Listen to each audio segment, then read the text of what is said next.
টানা ৮ দিন ধারাবাহিক উত্থানের পর দেশের শেয়ার বাজারে গত ২ কর্মদিবস সংশোধন প্রবণতায় রয়েছে। আগের দিন সপ্তাহের প্রথম কর্মদিবস রোববার ঢাকা স্টক এক্সচেঞ্জের প্রধান সূচক ৩৭ পয়েন্ট কমেছে।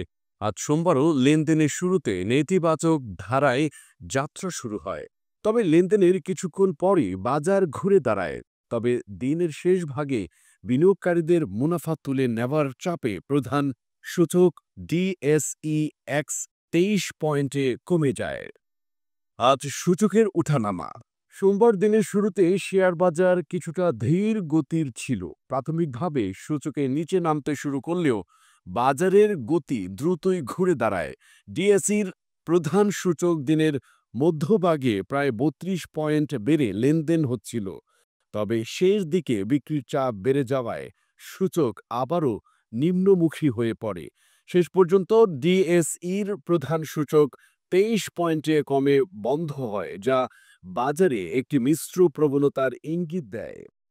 তবে লেনদেনের প্রথম ভাগে বাজার কয়েক দফা উপরে ওঠার চেষ্টা করে, যদিও শেষ ভাগে ক্রমাগত পতনের বৃত্তে থেকে যায়।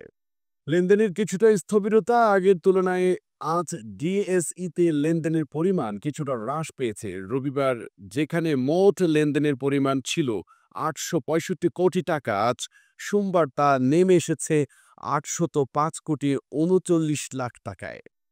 এটি বাজারে বিনিয়োগকারীদের কিছুটা সতর্ক অবস্থানের পরিচায়ক।